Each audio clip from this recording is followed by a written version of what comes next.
Mesdames, Messieurs, bonjour. Pierre Saille, directeur général d'Oniris, l'École nationale vétérinaire agroalimentaire et de l'alimentation Nantes-Atlantique, établissement qui vous accueille aujourd'hui, qui accueille ces deuxièmes journées rencontres de l'Institut Carnot Caliment. Je suis très heureux de vous accueillir. Je cherchais en 3 phrases que vous dire.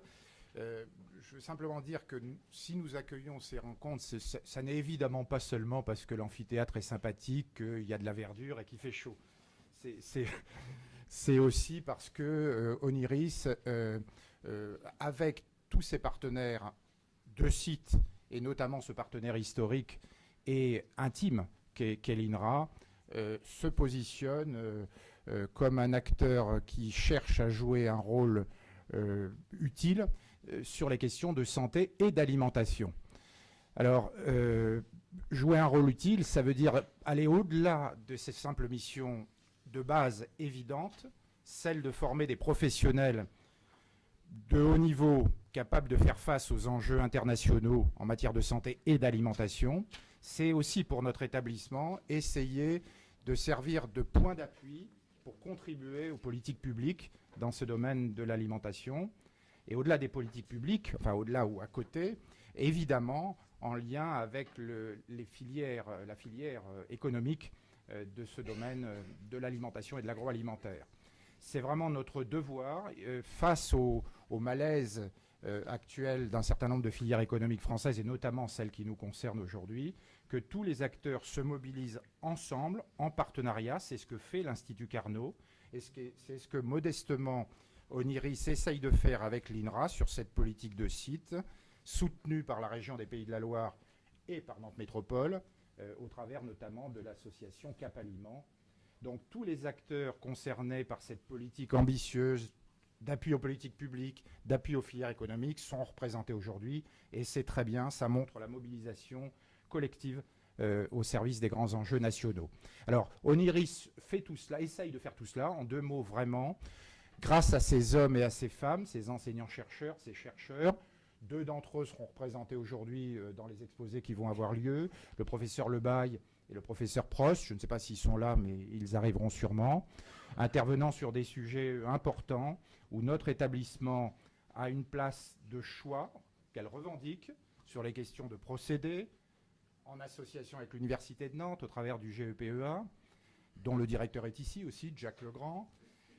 Sur des questions d'analyse sensorielle, Carole Prost vous expliquera ça très bien, et elle vous fera des démonstrations, même pour ceux qui le souhaitent, dans l'autre amphithéâtre, dans l'autre hall de l'école, avec une magnifique bouche artificielle qui vaut d'être vue.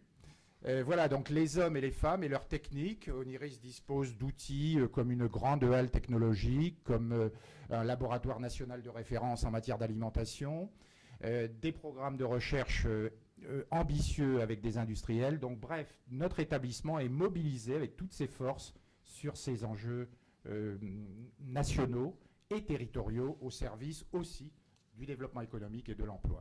Donc pour toutes ces raisons, je suis vraiment honoré et heureux d'accueillir ces rencontres Cap Aliment. Vous voyez que ce n'est pas simplement une question de chauffage. Merci à vous et bonne journée. Bien, merci, monsieur le directeur.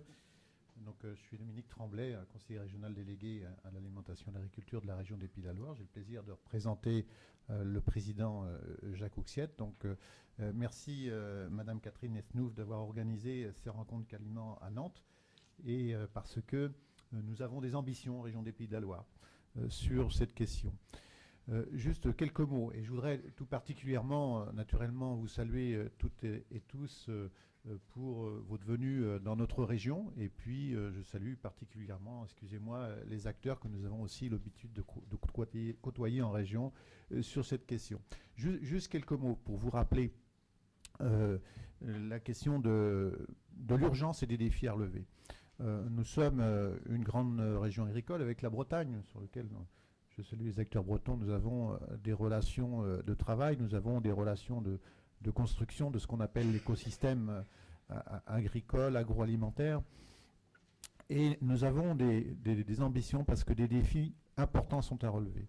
Je ne vous expliquerai pas la situation du moment sur les questions de transformation alimentaire, sur les questions de difficultés entreprises auxquelles les uns et les autres sont confrontés régulièrement.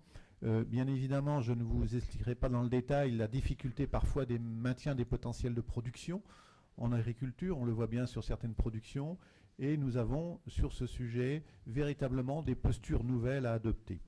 C'est dans ce sens, pour continuer à porter ce potentiel non seulement de chiffre d'affaires de 13 milliards d'euros en région, 2,5 milliards de valeur ajoutée, de 50 000 emplois tournés vers l'agroalimentaire, d'une cinquantaine de mille à la production, soit un volant de 100 000 emplois sur cette activité extrêmement importante. Et nous souhaitons faire que l'agriculture et l'agroalimentaire reste une force importante avec la diversité des productions en région, donc pour les 2 tiers en production animale, 1 tiers en production végétale. Nous sommes une région extrêmement diverse, que ce soit sur les productions animales et végétales. Nous disposons d'un certain nombre d'atouts de grandes entreprises, bien naturellement, mais aussi des centres de recherche. Et je ne m'étalerai pas sur le complexe de recherche INRA et partenaires sur Nantes. Jean-François Thibault le fera tout à l'heure avec les projections d'organisation et d'ambition de construction d'un IRT autour de l'alimentaire. Mais véritablement, nous avons ces 4 défis. Le défi naturellement environnemental, on sait qu'on parle de la transition énergétique, on sait qu'on doit demain produire dans des conditions différentes, on sait que sur la compétitivité, et c'est là qu'il est aussi important que la recherche intervienne, la compétitivité, elle n'est pas uniquement sur les coûts de production de la main-d'œuvre, elle l'est aussi sur la production même des différents facteurs de compétitivité, que ce soit sur les bâtiments, sur la génétique, sur les indices, sur tous ces sujets. On sait qu'on a des facteurs de compétitivité aussi sur la robotique, sur la transformation alimentaire, et que la construction du produit de demain, qu'on appelle un peu un produit clean label, c'est-à-dire en prenant en compte les grands mouvements qu'il y a actuellement autour de l'agroécologie et les grands mouvements qu'il y a autour de la transformation alimentaire, faire que ce produit de demain fasse une motivation, une ambition pour les régions de l'Ouest, et fasse que ce soit des facteurs de différenciation. Alors naturellement, pour arriver à tout cela, il y a urgence, et c'est ce que nous faisons en ce moment, à mettre en évidence ces potentialités, ces capacités à pouvoir réagir.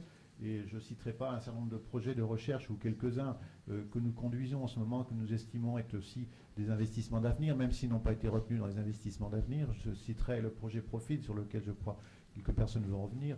Je citerai aussi le travail que nous faisons autour de l'autonomie des protéines. Donc là, j'ai vu qu'il y avait un travail aussi dans vos 7 axes sur ce sujet, mais que véritablement, nous ayons capacité à pouvoir entraîner des mouvements importants d'adhésion d'acteurs dans un axe d'amont-d'aval qu'on appelle. C'est-à-dire, on sait très bien que notre richesse, c'est d'avoir de la production, mais notre capacité à la transformation peut démultiplier la valeur ajoutée. Je ne reprendrai pas un exemple qui est paru dans la presse récemment, mais qu'on exportait pour d'une façon importante les céréales en Europe, et que 2 tiers des céréales revenaient transformées. Donc là, quelque chose, et quelque part, il y a aussi des éléments importants à mettre en évidence. Et aujourd'hui, cette rencontre entre entreprises, chercheurs, est aussi un élément en plus pour bien mettre en évidence les besoins des entreprises, parce que je crois que c'est aussi cela.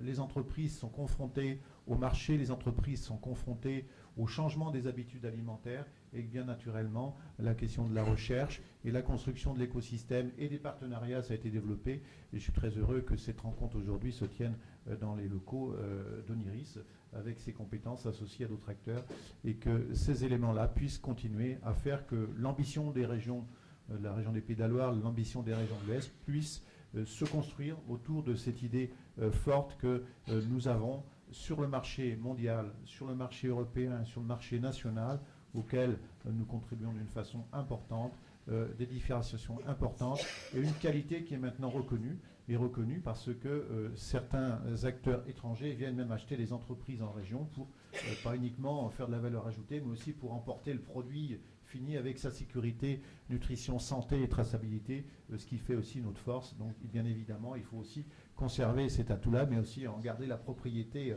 intellectuelle de tout cela. Voilà, sur ces quelques mots, je voulais vous dire tout le plaisir qu'on a de travailler avec l'ensemble des acteurs qui sont ici et que le moment actuel fait que la région, comme les autres régions, travaille sur le deuxième pilier de la politique agricole commune qui a été renforcé dans un volet régionalisation et que les facteurs d'innovation en lien avec le FEDER, puisque il faut le dire, les outils, que ce soit du FEADER, le deuxième pilier de la politique agricole commune, ou le FEDER ou le FSE, pour nous sont des outils intégrés à des politiques publiques dans lesquelles nous souhaitons renforcer l'interaction de ceux-ci de façon à porter les projets. Donc bien évidemment, sur les nouveaux projets, nous activerons ces leviers de façon à faire que ce soit de l'ingénierie financière à la cohérence des programmes d'action, on concourt vers une cohérence d'action et une finalité que le produit de demain, qu'on appelle la transition alimentaire, reste un axe stratégique extrêmement important pour l'ensemble des régions de l'Ouest. Voilà en quelques mots les défis que nous avons relevés ensemble. Je vous remercie de votre participation.